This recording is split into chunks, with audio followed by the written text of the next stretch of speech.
Good morning, everyone. I'm Mr. Scott. I'm the Assistant Principal for Teaching and Learning at GFM, and I'm going to be talking to you today about high performance learning in the secondary school. I'm going to share my screen with you and talk you through the background about HPL and then how we have implemented HPL into the secondary school here at GFM.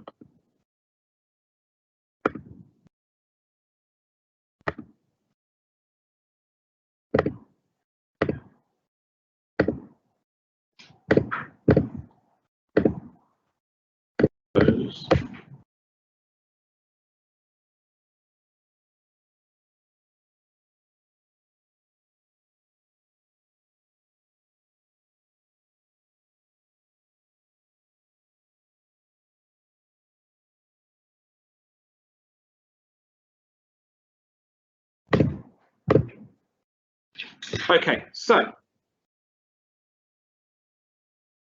here at GFM, we are in the process of a 3-year journey to becoming a world-class school and a high-performance learning world-class school. Last year was our first year of that journey, and we completed the Pathway programme and the iFoundation programme, and this year we're in the first of 2 years of the world-class status. So by the end of next academic year, we will be classed as a world-class school.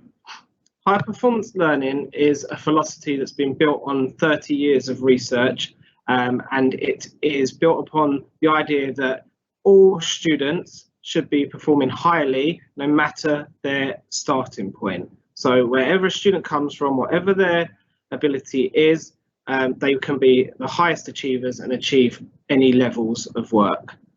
The framework helps schools to systematically develop cognitive skills, so their thinking skills and also their behaviours. The idea is that we don't want to just build students that are learning for tests. We want to build the whole student that will become a global citizen and a caring person once they leave school. High performance learning is based on a student profile of work ready and life ready students. So we don't teach the test, as I said, but we deliver cognitive skills and develop the values, attitudes and attributes, which I'll talk to you in a minute about, that are critical to helping children achieve good academic results, but also making sure that they're employment ready and life ready. The high performance learning framework is characterized by 20 generic characteristics of thinking skills, but also 10 values, attitudes and attributes.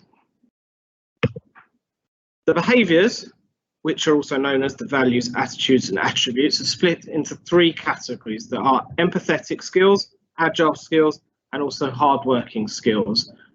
Thinking skills, the advanced cognitive performance characteristics as they're referred to in HPL, are split up into meta-thinking, linking, analysing, creating and realising. And then these are further split up into 30 different characteristics, as you can see on this slide.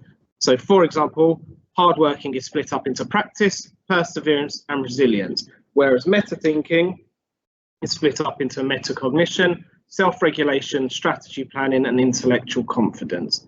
Now, what we aim to do at GFM is through all of our lessons, through all of our extracurricular activities, and anything that we do in the day-to-day life of the school is to build the whole student through demonstrating these 30 skills and behaviours. Behind the HPL philosophy, there are 7 pillars of high performance, and these are fundamental to the whole HPL philosophy and being a successful high performance learner. As you can see, the values, attitudes and attributes and the advanced cognitive performance characteristics are at the bottom. They underpin the whole high performance philosophy. And then it is split into these 7 pillars that all students and all schools that are undergoing the high performance certification should demonstrate. So a mindset shift. We're encouraging all students to have a growth mindset at GFM. That is, they go from saying, I can't do this, to I can't do this yet, or how do I improve on this so that I can do it in the future. We are trying to encourage inquiry-based learning, so students asking questions and furthering their understanding through research and independent work, expertise development, practice and training, so that was under the hard working category in particular, but the fact that high performance can come through practice. There isn't a limit on what students can achieve. As long as they practice and they persevere, they can all achieve the top levels. Feedback, both to each other, so peer assessment, peer feedback, but also from their teachers. So written feedback, verbal feedback in class is used in the language of HPL and encouraging students to perform to the highest levels. Engagement of parents, we are working on considerably at the moment across the whole of GFM through different strategies, including our new HPL passports, which I will talk to you about soon. And then also we are working with the students, not to them. This is a very important one.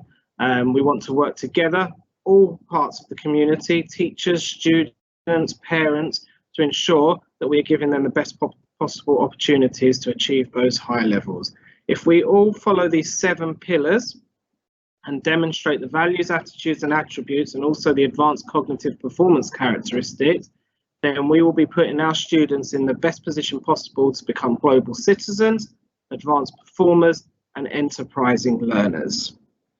Now, what that looks like in the secondary school in particular is through a range of different techniques that we have been doing lately. So as I said earlier, we completed the I Foundation last year, the first year of the HPL certification, and we are now in the first of 2 years for the World Class Award.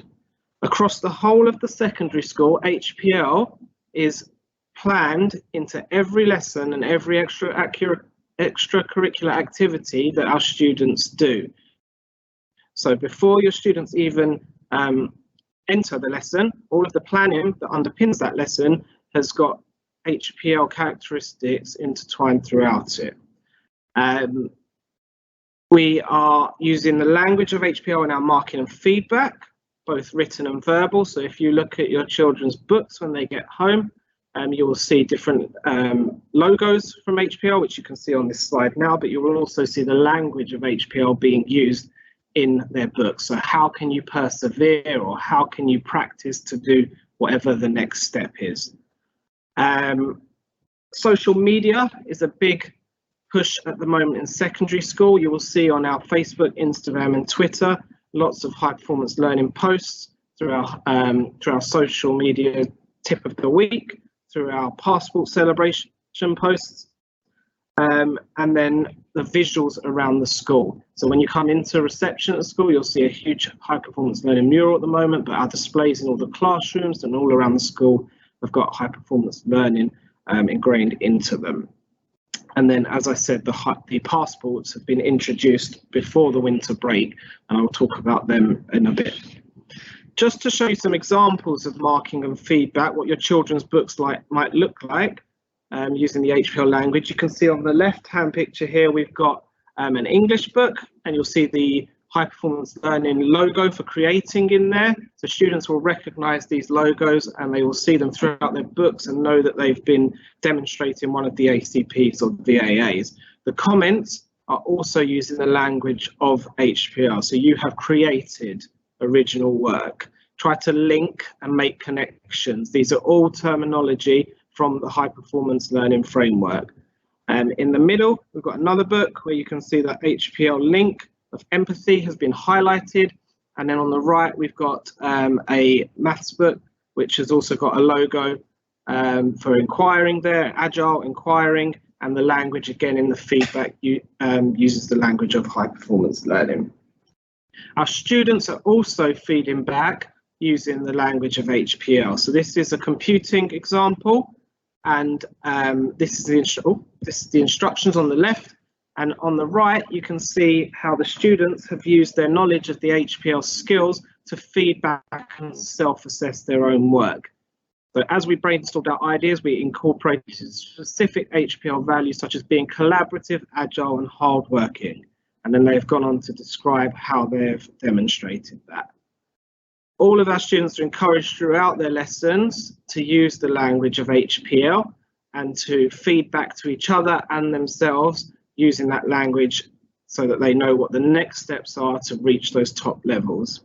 Before the winter break, we introduced our high performance learning passports. Now these are split into 3 levels: level 1 for Key Stage 1, level 2 for Key Stage 2, and the one that is relevant to us is level 3 for Key Stage 3. Every student has received a blank copy of this passport, and it is full of tasks or space to sign off these tasks that cover all of the 8 ACPs and VAAs. On their teams, on their form team, a copy of the passport has been put up with the activities in. So there are between 5 and 8 activities for each ACP and VAA, and each one explains what the activity is, gives a website if one's needed, but it also gives a suggested time frame to complete those activities. Once your child has completed that activity, they will need to get it signed off at the relevant space in their blank copy, and they will also need to upload evidence to their form Padlet, which has been shared with them in their form team, and they are doing work on this in form time programs and also in some enrichment programs as well. Once all of the tasks have been completed across the whole passport, so for every single ACP and VAA, the Padlet and passport should be submitted to their form teacher, Mr. Akram, and they will be reviewed. And once they're all completed, certifications will be given out. There will be an awards ceremony to celebrate those students who have performed and completed all of those tasks really well. Once they have completed just one set of tasks, so the example on the board is meta thinking. Once they've completed all the tasks for meta thinking, they will be reviewed and they will receive a meta thinking badge. And once they've got all 8 badges, that shows that they've completed the whole passport, and that is where the awards ceremony will come in. Now, these passports are a really, really good opportunity for our students to demonstrate how they are achieving the VAAs and ACPs, not only in school, but out of school. Some of them have been designed to take a significant amount of time so that they can demonstrate that these aren't just quick skills and values, but they are ingrained in their whole life outside of school. And once they've done this, they will be demonstrating that they are high performance learners and that they are caring citizens, they are global citizens, and they are enhanced learners. This is a really exciting opportunity. We're encouraging all of our students to achieve or to complete as many tasks of these as possible. Their work is being celebrated on the Padlet, their work is being celebrated around the school through displays, and their work is also being celebrated daily on social media. So following our Instagram or our Facebook or our Twitter pages, you will see every day that we are sharing examples of how students have completed these tasks and demonstrated the skills. Now, if that's how we are demonstrating or showing and using HPL in the secondary school, if you've got any questions about high performance learning or you want to find out more about it, we will be sending out regular updates through your forms. We will be sending regular updates out through letters, but you are more than welcome to email me or the school to ask any further questions, and I will be happy to help. Thank you for listening today. I will speak to you all very soon, and have a lovely day.